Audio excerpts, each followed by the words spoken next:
I think is very cool. Kevin has helped us so much, the Historic Pullman Foundation, over the last 6-8 years. We have always done a presentation on Lionel trains at Christmas time. Christmas and Lionel trains go hand in hand, goodness. And it's been so well received. The last one we did, we had 6 trains working different layouts, but they're the modular table, what somebody said basement type layouts, because we have to make it work in the space they gave us. But I have something special I want to show you, and we'll talk about the Lionel trains, and I want to talk to you about what the National Park is open to discuss about a layout that might entice you. So with that in mind, let's come on in. I have. You have. It's great, isn't it? Yeah. It's becoming a Christmas classic. Well, the gentleman that directed it, Robert Zemeckis, lived about 4 blocks from here. He lived at 11326 South Edbrook.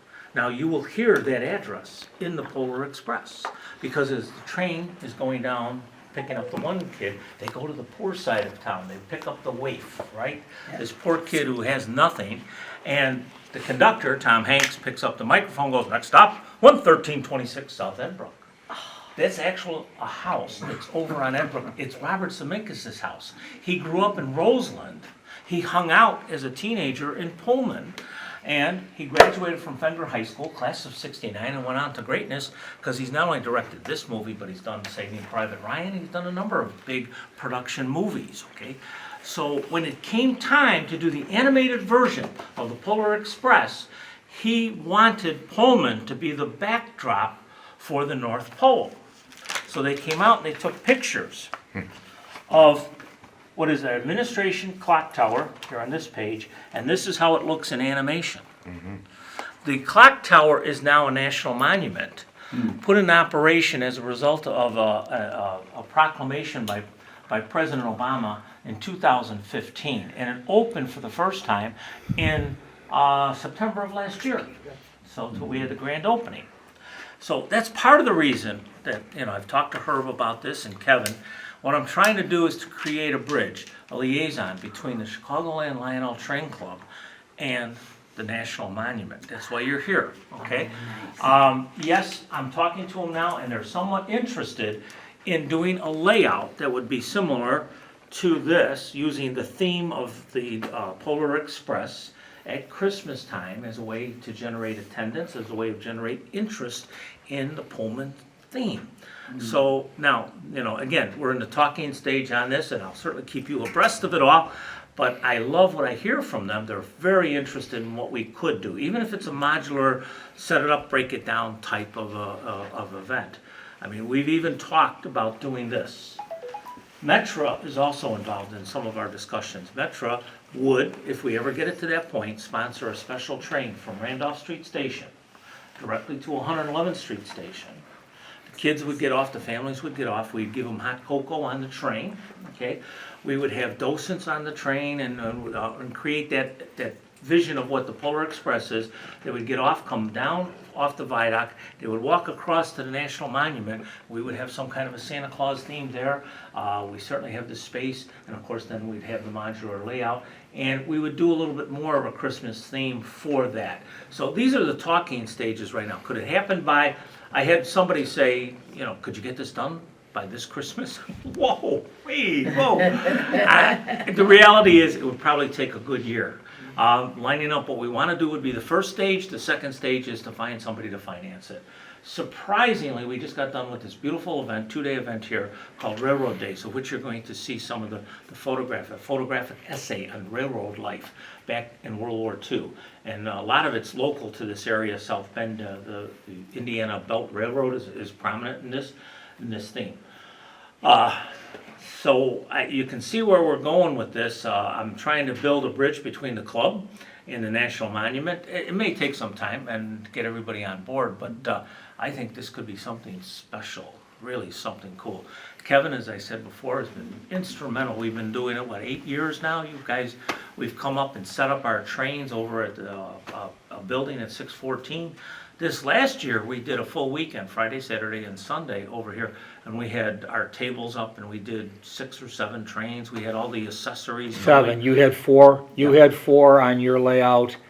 I had 3, yeah. 2 ovals plus your polar on the little table. And we had all sorts of old, young, but the kids that came in, and we had buttons similar to what you guys have in your layout, with working the accessories so that the kids could actually participate in what's going on the tables. Great reviews. Wait, kids? Yeah. I thought so too. I was thinking the same thing. Well, I'll give you the button, you can push it next year. Have fun. It's never too late to have a happy child. That's right.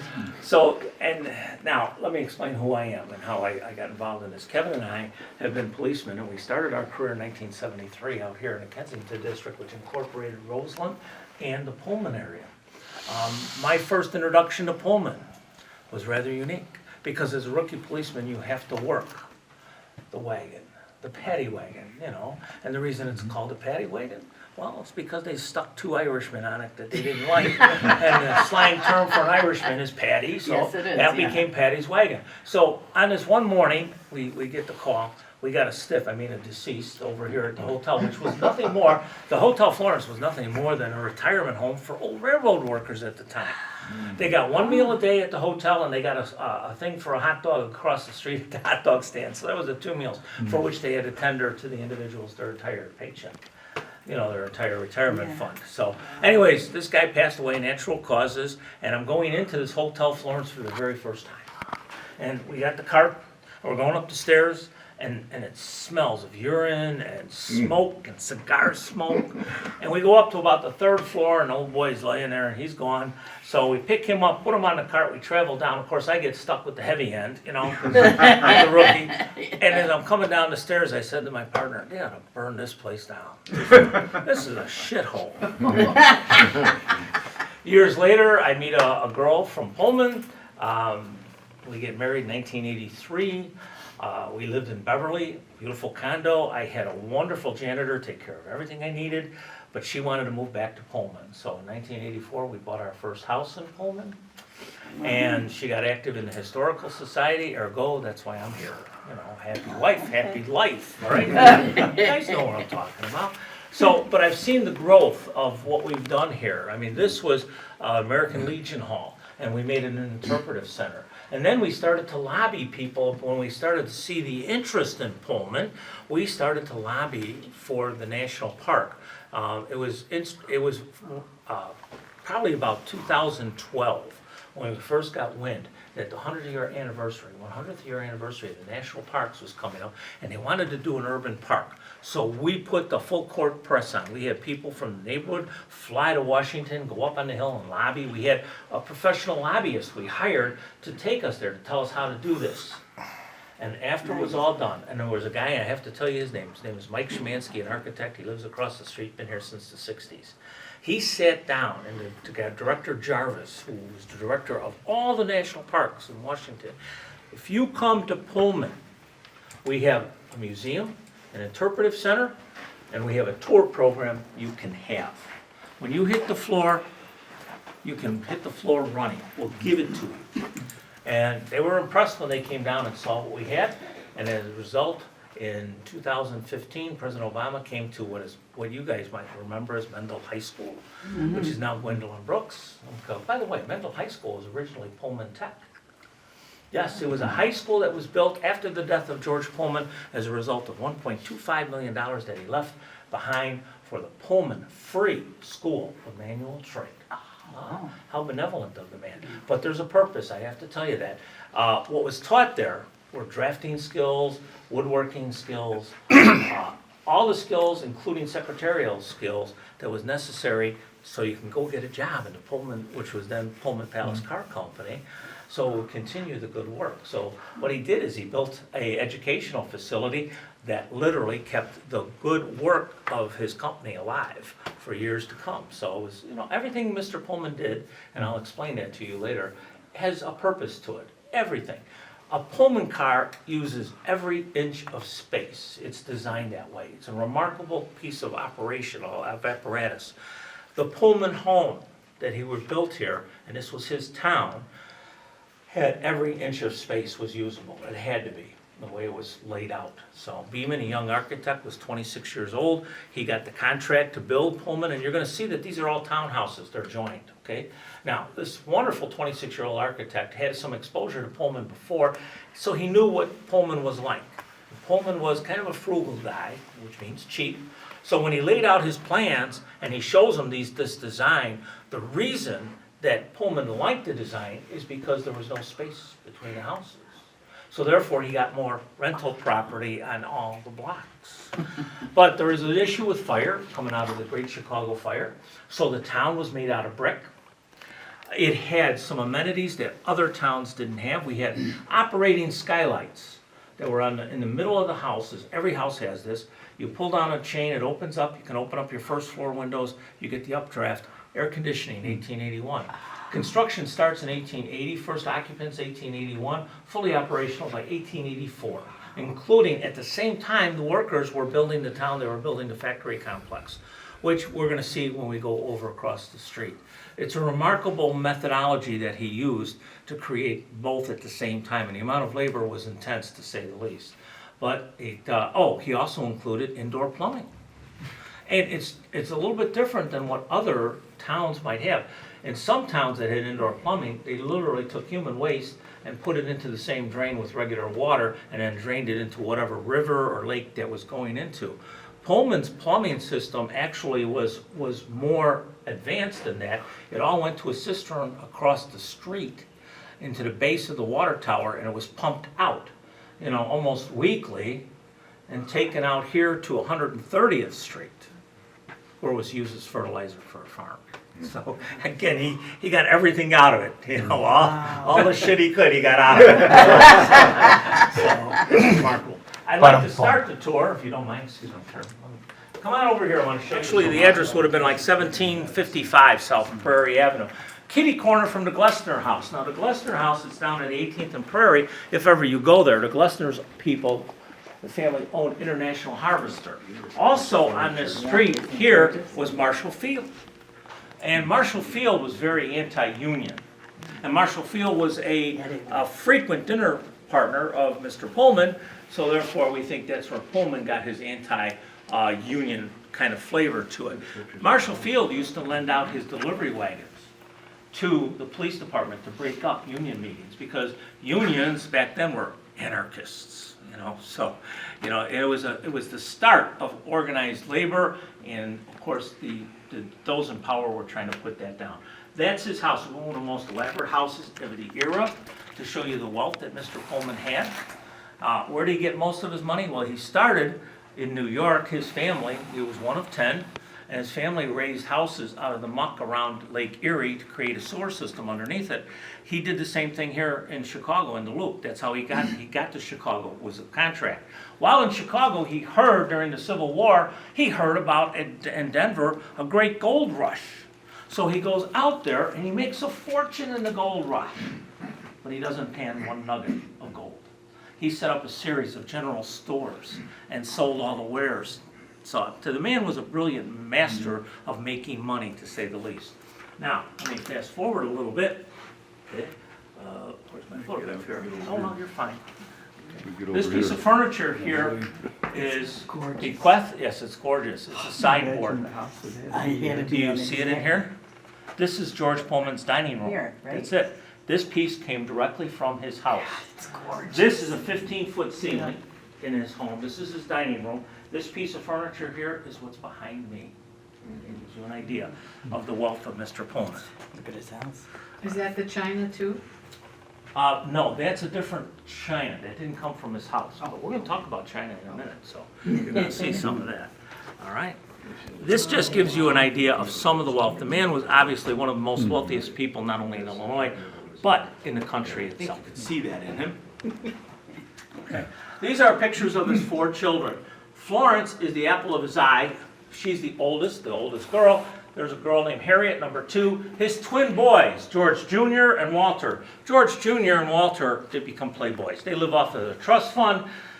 One dies of alcoholism, the other one gets thrown off of a horse. They were pretty much useless to Mr. Pullman, and he was very discouraged that they did not want to participate in the family fortune at all. Most of the family fortune went to this lady here, Florence Loudon. Okay, but I'm going to talk a little bit about Harriet here. This gives you an idea what life was like back there. Harriet was the second child, and of course she got married before Florence. You didn't do that back then. You had to wait for your oldest sister to get married first. That was important. So upon the marriage, which George could not oppose, he wrote a check to his future son-in-law for $25,000 and said, here, go make something of yourself. And he sent him off to San Francisco, where he was from. And she had little or nothing to do with the family after that. Florence, on the other hand, was literally the apple of his eye. Florence Hotel that we're going to visit, we're going to walk by, is named after her. 111th Street was called Florence Boulevard at the time. Florence certainly was the apple of his eye. And part of the reason was she was the oldest girl. She was the traveling companion to Mrs. Pullman, and I'm not sure what kind of marriage they had, but she used to take off in the summer and get out of town. She didn't like Chicago weather. There was a summer home in New York they had, but she'd also travel to Europe. And of course, the traveling Smart woman. partner. She was smart, yeah. Smart, yeah. Traveling partner. And of course, George, that just left him to his business of making more money, making train cars. Interesting facet about the train cars. So during his time and travel between Chicago and Denver, he's riding coach, and it's a tough coach. He's thinking there's a better way of doing this. He comes back to Chicago and starts to design his own rail car. All right. Okay. And he wants luxury now. So he starts to put it together, and he puts it on the Chicago to Alton line. Okay. But the car was taller, wider than any of the other cars, and therefore other rail lines didn't want to adapt to it because they would have to cut platforms and rearrange the stations. Abraham Lincoln dies, and the train from Washington with the casket on it comes through Chicago, and it has an overnight stay down on the Randolph Street station. Okay, people came and visited. Along the way, people just literally lined the rail line to see a glimpse of the casket of Abraham Lincoln. Pullman, never missing an opportunity, attaches his car, his luxury car, to the funeral train for the family. And that train goes from Chicago to Springfield, and when they found out about it, they had to quickly modify all the stations all the way to Springfield, Illinois. So that's how the standard became. Then all the other railroads adapted that size, height, and everything, became the standard of rail at the time. The man was a genius at how he manipulated things, to say the least. This is his family. Oh, this is interesting. Florence Pullman marries a gentleman by the name of Loudon. She meets him at the University of Chicago at an event. They fall in love, and he ends up being a congressman. His family is from the Sinisippi area, which is the western part of the state of Illinois. When they get married, they have a lavish wedding, to say the least. George had to build an addition onto his house because he hosted the wedding, and there was thousands of people. It was a 2-day event that people came to celebrate the wedding. So Loudon becomes a congressman, goes to Washington. Mrs. Pullman loves this, and she's thinking to herself, he's going to be president. With George's power, his knowledge, and his friends in Washington, we're going to post this guy, and we're going to make him a president. She goes out to Washington and has a house built, thinking he's going to run for president. He gets sick while he's out there and says, I'm done with Congress. I'm going back home, to the disappointment of Mrs. Pullman. But the house was completed, and here's the irony. It's the Russian embassy to this day. It's still there. It's the irony of it all. But he does become governor.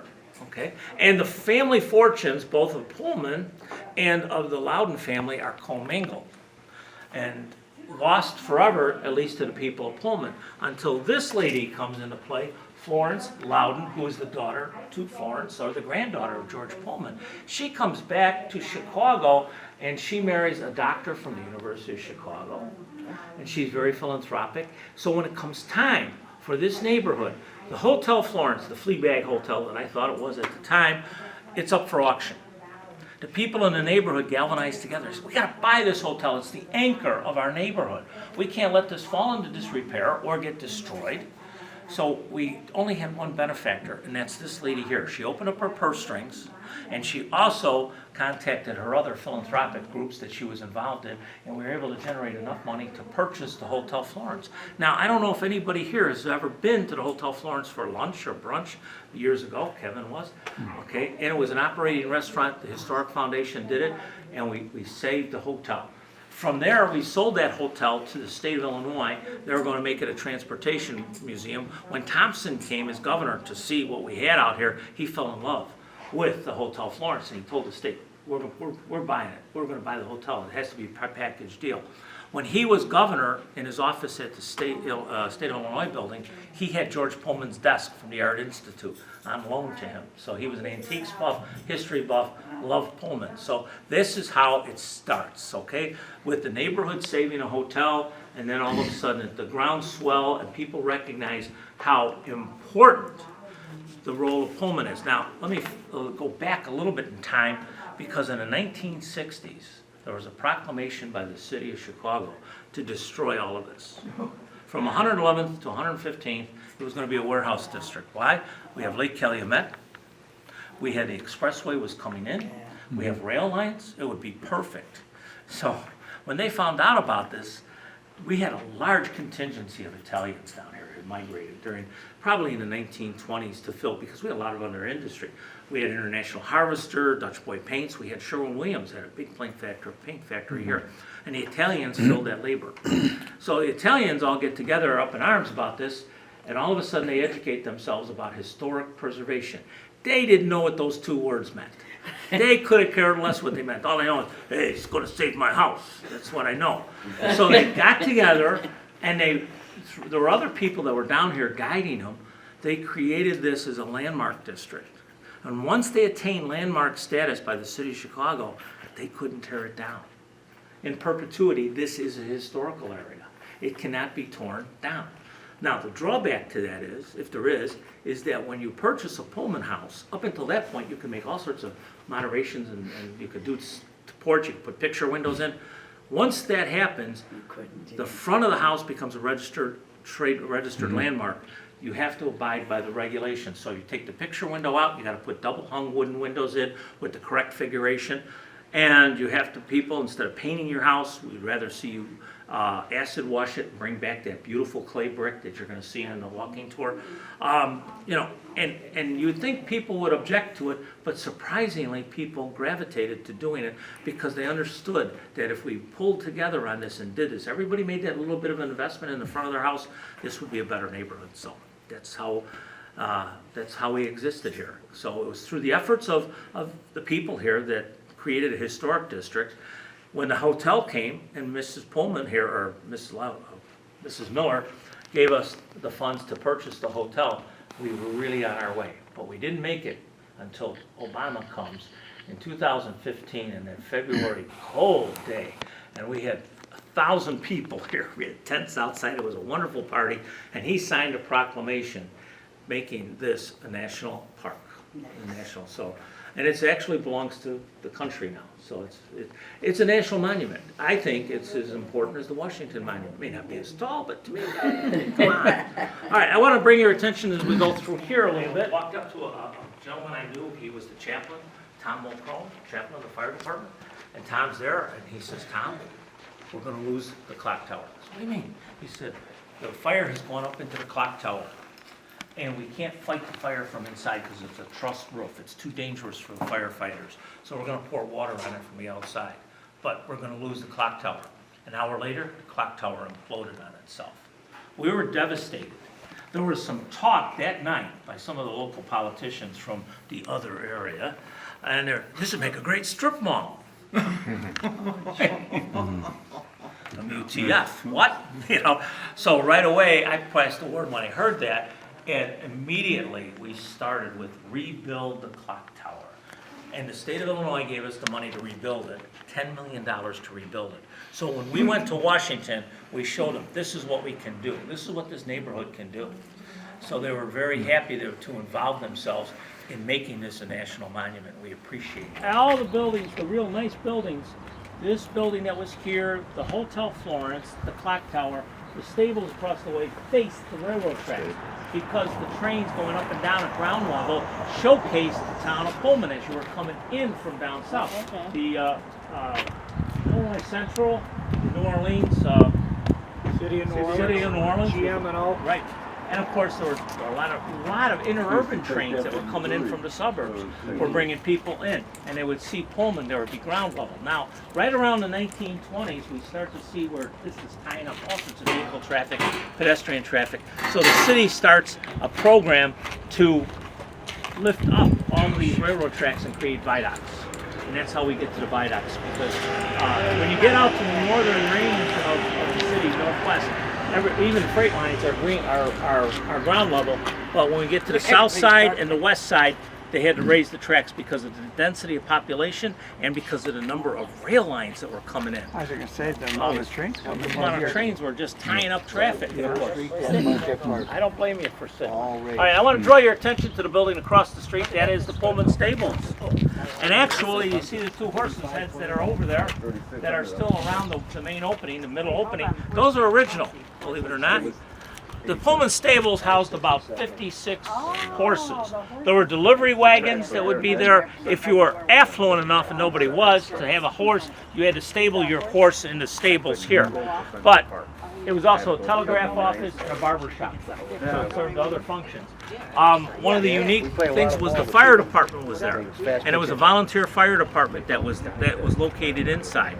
Pullman had two-wheel vehicles, fire hose vehicles that would be attached to a horse, and he had a four-wheel wagon that was so ornate that other fire departments from around used to come and take pictures of it. It was one of the most ornate fire wagons that anyone ever saw. Oh, yeah. That would be Pullman. That would be George Pullman. Whatever he did, it had to be top shelf. All right, so where is that? One of them around?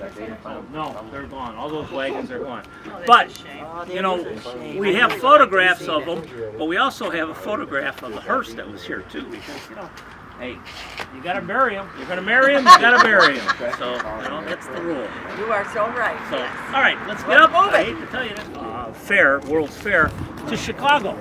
But he's up against Congress, and they're telling him, hey, there's no way we're sending it to Chicago. There's nothing unique about Chicago. And he went back, he says, I gotta have a hook. I gotta have a reason for them to give us this great fair. So he realized that we needed to annex all sorts of neighborhoods. Hyde Park, Pullman, in about 1891, become part of the city of Chicago. Beverly, Morgan Park, all those are towns. Roseland, Rosemore, these are all towns that become part of the city of Chicago. And then Burnham goes back to Congress and says, you've got to give us this great fair because we are the second largest city in the United States. Yeah. He was up against New York, and they really couldn't fit it in New York, although St. Louis wanted it also and probably was the front runner. But when he started to lobby and say we're the second largest city, and that's where we get the name, Second City. It's really because we were the second. Back in 1891 then. Yes, but we weren't by population. Philadelphia and Boston had more. But by landmass, the amount of area we covered, we were the second largest city. Well, people used to take the IC trains out to Flossmoor for their weekend homes. Weekend homes, and also for the golf course. Yeah. I should know the name of it, but you exit Olympia Fields. You there? Olympia Fields? You good? Right across Olympia the- Fields wasn't there No, then, but wasn't? Flossmoor Country Oh, was. Flossmoor was? All right, behind me, ladies and gentlemen, this is called Supervisor's Row. Sometimes it's also called Foreman's Row. So when you're elevated to the position of a foreman, you can afford a house like this, 3 stories tall, first floor, dining room, and a kitchen, and it's got 4 bedrooms, 1 bath. It's a very nice, and of course, it overlooks probably the nicest part of Pullman because over there we would have had the arcade building, 3 stories tall, the big one. Now we lost the arcade building probably in the 1920s, though, are these buildings here, and these are all single family. But I like to point out this middle section over here. You see there's a walkway in between. Now these are all joined together, and that means there's more space per block, so there's more rent paid to Mr. Pullman per block. But being very cognizant of the 1871 Chicago fire, he made this town out of brick, and he did so with even the fire stops that are in the wall. It's a double brick wall, so that if one unit catches on fire, it doesn't go to the next. And that we call the space in between the houses like this, where it's a break, a fire break. So it gives it a chance, should the roofs catch on fire, at least you have a chance to keep it from taking and literally taking the whole block out. Okay? However, fire wasn't a big issue in Pullman. It was that people maintained their units of housing very well. Housing by itself is a social experiment. You have to understand what Pullman did here. He built a great town out of brick. He put in the best of he had interior lighting, trying to create a town where the worker would not want for anything. Which meant what? If the worker was happy, what? Better workers. Better workers mean what for Mr. Pullman? More production. More money. More money. And that business theme has been carried out for years. Henry Ford tried it a little bit. Certainly Silicon Valley to this day. Google offers such unbelievable perks for their employees because once you get an employee involved in your company, to lose him and then have to retrain something, production goes down. You could lease it. He controlled it. Okay. So Illinois Central, we'll paint the cars. You order your cars, we'll paint it whatever your color scheme is, but we slap the name Pullman car on it. That's a Pullman car. It has to come back here for repair. So therefore, when there were no orders of new cars, the repair shops the other side of the 111th Street here, from 111th to 115th, kept the company afloat with the repairs. Penn Central, New York Central, they would paint whatever color combination you wanted, but it was a lease agreement. And the best part of the lease agreement, the railroads had to pay for the repairs. So not only are you leasing the car and paying a fee, you got to pay for the repairs too. So he controlled that. The only people he sold cars to were dignitaries and states of head in Europe. And he had a different market out there. He would actually transport those, let them buy it, and then transport those cars by ship over the ocean. Yes, sir. Was Pullman town what they would call a company town? Yes. Where they got the company pays you and you spend your company money at the company store sort of thing? Close. Although he did not pay his employees in company script. There was a bank over here. You got your paycheck from your foreman. You took your paper paycheck and you went over to the bank and cashed it. But as soon as you turned around to walk out the bank, here was the rent collector collecting the rent. So he got paid first. Okay. Now, what causes the strike is the recession. There were 3 individuals who brought grievances forward, and they wanted to have a meet with Mr. Pullman. And they went down to the main offices, Jackson and Michigan. And when they got down there, they found that Mr. Pullman wasn't going to meet with them, but a vice president did. So they brought their grievances forward. He, the vice president, assured them, we're going to bring these grievances to Mr. Pullman. He's going to hear your voice. When they got back here to the factory, they were terminated. So that guild that was there, they walked out in support of them. And then another guild walked out. And another guild. By 1 o'clock in the afternoon, it was a walkout strike. It was not union because they didn't belong to any union at that time. So they all walk out, and at that point, they close the gates of the factory because now it becomes a lockout. They joined the American Railroad Union. Eugene Debs is the head of it. And the Congress that's there, the board of directors votes to support the workers here in Pullman and allow them into the union. Debs knows it's a losing proposition. At that point, it's a fledgling union. He did not want to take that union that grievances forward and fight Mr. Pullman because of the political connections and clout and the money he had. He kind of knew it was a losing cause, but he did it anyways. As the strike evolves, May 11th, the strike occurs. By August 1st, it's over, it's done with. So it's not a long period of time. Okay, 3,500 workers from Pullman walk out the door. He hires about 1,200 scabs to take those jobs back. And I'll tell you what happens at the very end of this. At the very end, the Eugene Debs, the strike gets broken because they started different guilds, different unions in other cities refused to unload any kind of rail car that had a Pullman car, any train that had a Pullman car on it.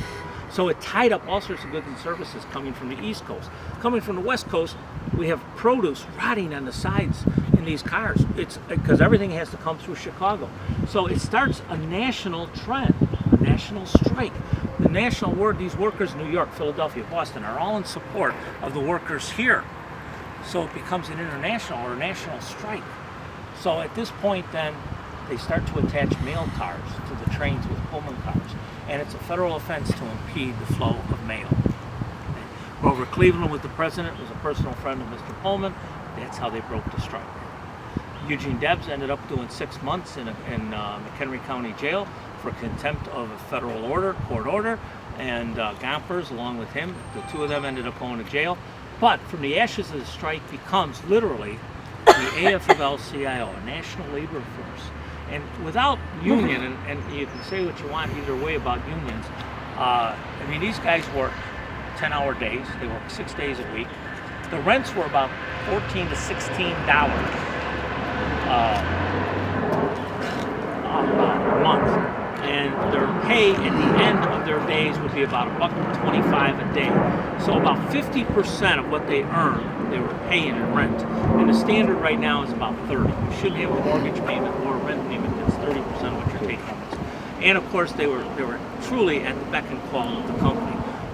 Eugene Debs over here at the steps of Market Hall gave a speech about an 8-hour day. No one ever, trust me, all the industrialists of their day, Armour, Swift, nobody wanted an 8-hour day. They wanted to control the schedule of their workers. 10 hours, 12 hours, and then you had to come back and work the next day. So think about how far we've come. 8-hour day, time and a half, seniority rights. Benefits. Yeah. Without this, if you let the industrialists continue to run this country, we would have been out in the cold. So that's the Pullman strike. Although a short period of time, it had a huge impact in the labor movement. So when you hear about Pullman, and people will say, well, Pullman was a good guy or a bad guy. Well, first off, he created this experiment, a utopia. He really wanted to do something special for his workers. We give him that. But he didn't understand the needs of his workers because he locked them out on the strike issue. He didn't give them what they needed. He refused to negotiate. There were letters written to him asking him to mediate, to meet with a mediator to settle the strike. Now here's the end result. Those 1,200 scabs he hired, he left.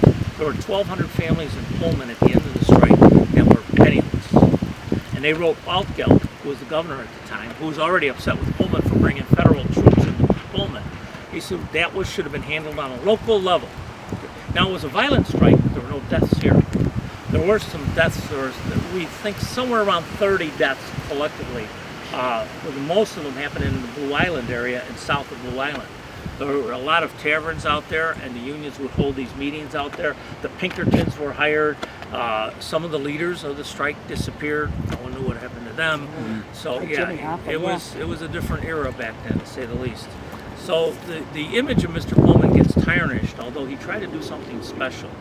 I mean, this is 140 years. This place is still here. Exactly. Tip your hat to that. But he didn't understand his workers. Most of the people that were working for him came from Europe. They migrated from Europe, and they wanted to own their own house. In order to solidify your position in the factory, it was to your best interest to rent from Mr. Pullman. Because when layoffs came, he laid off those that lived outside of Pullman first. You don't lay off someone who's paying you rent. So even though you might think you might want to own a house outside of Pullman, in order to secure your place in that workforce, you really needed to live in Pullman. Now let me go forward and tell you that there's other houses, and we'll see them like over here. There's porches that you'll see that do not have a roof. That tells me immediately that that's a low-end worker. Because if you're higher up in the company, you're going to have a porch that has a roof to it, like these. These houses get hot. People sit outside. There's a nice breeze. People walk up and down the street. This is a social issue. It's a part of the social fabric of Pullman, certainly. Okay. So now, Tom McMahon was a worker, a skilled worker, and I lived over 11149, and I got promoted to a foreman. Boy, that's great. But I'm going to stay over at my house over here. Somebody from the company would approach Tom McMahon and say, Tom, you really need to live over here.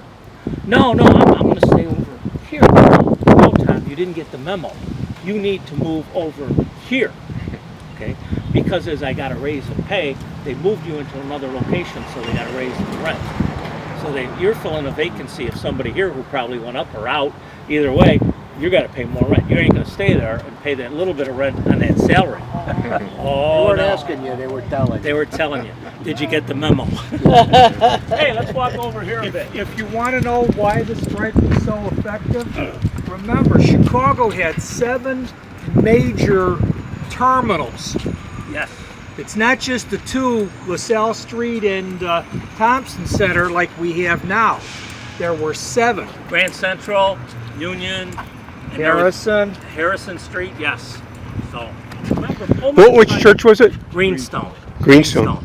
It's now Greenstone Pullman Methodist Church, but it's also called Greenstone, obviously. Green stones. All right. So if you came off the viaduct was ground level, right where you can see Pullman's face on the wall mural down there. Okay. And by the way, that wall mural was done in 2017. I had a hand in that, so I'm going to talk about it. A grant from the City of Chicago, Department of Cultural Affairs and Special Events, and they hired an artist for us. He came photographs and everything, and at night I had to go down there. He superimposed these images on there and then outlined it, and we had 5 high schools from the area come and do the painting. The kids from the arts classes of 5 high schools, and normally it was going to take about a week. Those kids came, did it in 2 days. It was remarkable. On one side is Obama, the other side is Pullman, and there's all sorts of artifacts under the viaduct. Where's the mural? It's right through. It's in the viaduct. Where the bus is. When the We'll bus get it moves, close you'll to see you. his face. We'll get you a good picture. Okay. There it I want is, to talk about see? the Greenstone Church because every perfect town has the Greenstone Church very quickly. Okay. Now it's not made out of red brick because George Pullman and everything had a purpose. He wanted the church to jump out of all the other surroundings. So when you got off the train, you would look and say, what a beautiful area, arcade gardens. Then you have this gorgeous red brick Hotel Florence. And looming in the background, and by the way, that steeple's 5 times larger than it should be for a church of its size. That didn't happen by chance, that happened by design. That was the landmark for the residential area of Pullman. The other landmark for the manufacturing section of Pullman would be the National Monument. So there were 2 towers, steeples that identified Pullman to anybody coming by. Now, the tile here falling off, that's why the net is there. Estimate about $2 million to put this back in. Now, that sounds like a big number to raise, but hey, this neighborhood has seen worse. We can do it. We're Where going to did try. they get the green stone From a quarry in Pennsylvania. I was going to say, because everything here was limestone like this. Limestone, yes, it was Is that limestone. part of the Pullman owned? Pullman owned this church. And so that's part of this complex's. He was God. Well, Pullman And owned the it. Gestapo And this is the problem. He wanted $3,600 a year to rent the raise your space. job, you had to move up in the house. So They no moved congregation in for could afford it. it. Yeah. And he missed the point. As Yeah. all these So immigrant you're right, groups you don't came, need nothing. they Your all net wanted is their own still the church. same. So they ended up building in Roseland a series of churches over there. And we all grew up in Chicago and we know what the issue of parishes are. You know, St. Barnabas, you know, St. Catherine's, you know, St. Sabina's, whatever it was. I mean, definitive boundary lines. The Archdiocese came out here in the 20s and tried to say, okay, this is going to be one church. These people raised holy hell. Oh, you go, I'll give you an idea. There's Holy Rosary right under the viaduct. That's Holy Rosary Irish. First is Holy Rosary Slavic, which is further in. St. Anthony's for all the Italians. That's up on St. Tony's is up there on Kensington Avenue. St. Willibrord for the Dutch. St. Salomea for the Polish. And that's how those churches grew up. And to this day, they're still there. They still have a little bit of a congregation left. They haven't been merged. But, you know, again, the Archdiocese could not invoke their parish boundaries and make one unit out of it all because these were ethnic churches. That's what the people here wanted. They were strongly religious and they wanted their own church. So, bring that to your attention. Let's walk down this street here. Yes, that's a good question. There's 2 ways of increasing your living space. You either buy a 3-flat or 2-flat and then create 1 unit of housing. Or in this case, we've had 4 people buy the 2 units and break through. Yeah, okay. And that really creates a nice living space, especially the backyard. It does. Because you get 2 backyards, for the price of 1. And that's a nice amenity, how it looks, and it's in front of the building, but it was also used to cool off the poreless steam engine. Again, that dual purpose. That seems to be a big theme with Mr. Pullman. Things had to have a reason. They had to work. They couldn't just be there for nicety. It had to have a purpose and a reason. Make money. And help make money and function and all. Boy, did you guys see the trend here? Yeah. Oh, Lord. All right. Well, that's probably why Pullman thrived and Hegwich died. Well, English married their cousins once too often. So. Well, Hegwich was a rail town too. Yeah. All right, behind me is the Hotel Florence. Hotel Florence cost about behind us is the Hotel Florence. It cost about $110,000 to build. It cost another $35,000 to $40,000 to furnish. George Pullman had a private suite on the second floor on the north end. His suite and the other suite on this end are the only two rooms that had private baths. Other than that, the rooms were very nice. Ladies' parlor, which is what we call the front room, was basically for women to have their tea. There were some very large mirrors there and a bar. Now the bar here, if you lived in Pullman, you couldn't drink in the bar. You were banned. Oh, that was only for the guests of the hotel. And it was the only bar in Pullman.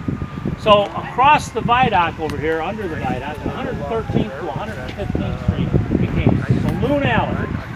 And I mean, it got so profitable, Schlitz and Pabst both bought buildings there and put their logos in brick above the saloons. So Schlitz and Globe is still in that one building. one building is still there, 114th on the corner, Yeah. still there. I've seen that It's a one, meter yes. reader back in the 70s and early 80s.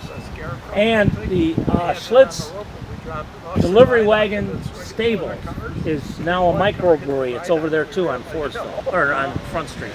It's there. It's got the horses' heads on it. It's towards the alley. So it gives you an idea what life was like. Again, a little bit control. Another tidbit of interest. You had a foreman look at how you worked on the line. He judged you. He lived at the end of your block. And he also judged how you lived in Pullman. And if you didn't conform to those standards, you were given a slip and told to get out of town. You were fired. So you had to understand that you were watched while you were working. You were watched by the Pullman Company while you were living in your house. I shop in Pullman shops. I worship in a Pullman church. And when I die, I'm going to die a Pullman death.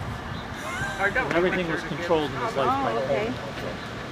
What, do you get him at funerals too? There's some last dollar he can squeeze out of you. You know what's interesting though is Pullman died. They bury him in Graceland Cemetery, and they got like a 20-foot cement tombstone on top of his grave. When they put him in the ground, they chained his casket down and put railroad ties across it so that people couldn't dig him up and desecrate his grave. 1881. So this is where the workers went through to go to work, Yeah. as we are. Tom, so this is a modern day gate walk? Yes. What flare do you guys use instead of just a plain old gate? Good choice. That was the National Park. Both the National Park, which owns this building here, Hotel Florence is owned by the Illinois Department of Natural Resources. They spend hours in researching the exact replicas of things. They're very detailed. The Pullman transfer table. Wheels were put on the rest. A flat car, flatbed was on top of that. Then it would be transported to different shops. But the car itself, how to explain it, but if this was the car, was this way, and it would move this way, go into a shop, come out, move forward into another shop. Still about 1901 or 1902, they built more shops down there to the other side of the railroad tracks to facilitate the length and the height of the new rail cars. So, but this then continued to be shops where material was made, transported over there for the cars, but the real making of the cars went over there, transfers over to there. Put in by the Pullman Palace Car Company at the time, and that is the firehouse that was guarding or serviced the rail yards. Now that's the last remaining watchtower in the city of Chicago. In 1871, during the fire, almost every firehouse had a watchtower. It served two functions. One, all the hoses were made out of a linen substance, so you had to bring them up and hose them and hang them up to dry so that they drip dried. Otherwise, they would dry rot and not be very useful at the next fire. It also served a function because there was a map of the area, at least here. There was a map of the area with a device like this. And what it would do is you put the device on where the smoke is coming up, and it would give you the intersection. Wow. And then you'd clang, clang, clang the bell. The firemen come down the pole, put up the horses, hook up the horses. They'd go galloping to the fire, and on the way to the fire, they'd have to stop people on the street and go, "Hey, where's the fire?" That's how we got that slang. This is the upper berth that would fold down. And you'd have a step ladder, small step ladder that the Pullman porter would put out for you and help you into the bed. This would fold down into the lower berth. Then we would have from here, there would be a large curtain that would come down on both sides, give you privacy. So this is a little bit larger than what you would have really found on a Pullman car, because again, it was small and people weren't as tall either. But the Pullman porter, then you'd leave your shoes out in the middle. He would shine your shoes. In the morning, he would get you up, or give you time to get to the bath to prepare. There was a little bit of a bathroom. Most people just kind of scrubbed up. There was no showers or anything like that, but it was enough to get you started for the day, and then get you fed. Also, that was another thing the Pullman porter did. Make sure you got your meals that you had coming to you. The Pullman porter separates, and I want to talk a little bit about the Pullman porter. Pullman porter separates the Pullman Palace Car Company from other companies. A lot of companies that were out there making Pullman cars, making sleeping cars, making dining cars. There was a lot of independents out there. But the Pullman Palace Car Company had African Americans working. Now, George thought of himself a little bit of a liberal. He went down south to New Orleans, Memphis, and Jackson, Mississippi to recruit people. He liked the southern drawl they had. And he used to recruit house slaves, those that had been involved in the service industry down south, to become Pullman porters. They had to be immaculately dressed, very clean, nails clean, everything. And he didn't pay them a lot. No, not at all. They made their money on tips, so they understood how good service would mean good salary, and they equated it. I call it doing the Pullman shuffle. They really took service to a whole nother level, which separated the Pullman Palace Car Company from other companies. So people would rather pay a few extra dollars to ride in a Pullman car because of the luxurious appointments, the way the car was shaped, and the service that was rendered. And the Pullman porter, by the way, in the 1900s becomes an integral part of the Great Migration from the south to the north. They brought with them the Daily Defender down south, newspapers. They stopped in Memphis, they stopped in Louisville and Jackson, Mississippi, dropped those papers off. Should they have been found with those papers by the company, they would have been terminated. They weren't supposed to do that, but they did it. And the Daily Defender announced to the people down there, come north, come up here to Chicago. We have jobs up here. They were fulfilling the low-end jobs that were necessary to make us a great manufacturing district that we were. So the Great Migration, part of it was actually caused by the Pullman porter. So, we have to tip our hat to that. Now, the Pullman porter didn't live in Pullman, not at the time. Very small number of African Americans ever lived in Pullman. They lived closer to where they would disembark, which would be down by the train stations. So the area that was south of the Loop, which is now Bronzeville, they would own homes there. And they understood. They talked to the people they were servicing, and they always were admiring about how wealthy these individuals were. And they took with them this little tidbit: invest in real estate. So therefore, they would go together, 2 or 3 of them would go together to buy a house, but it'd be a big house, a 3-flat.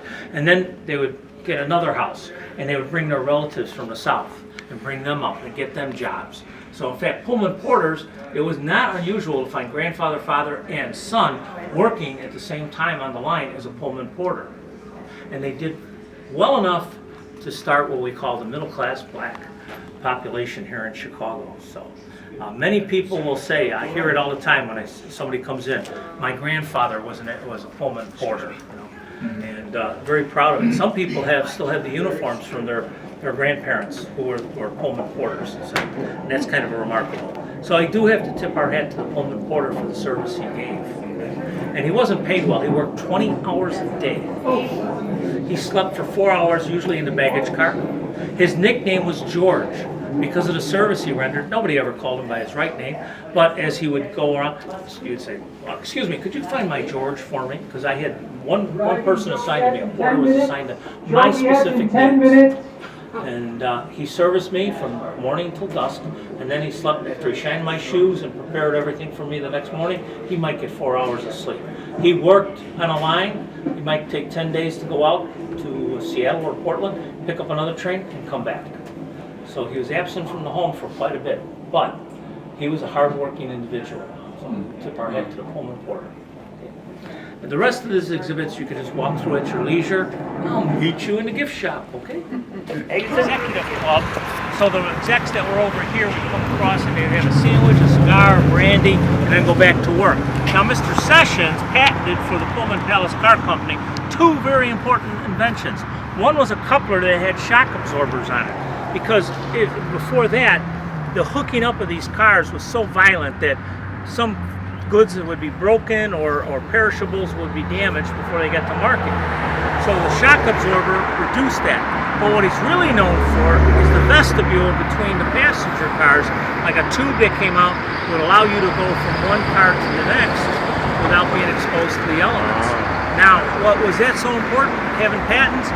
Pullman made a small fortune on patents because other railroads used these items, but they had to pay the Pullman Palace Car Company for the use of the patent.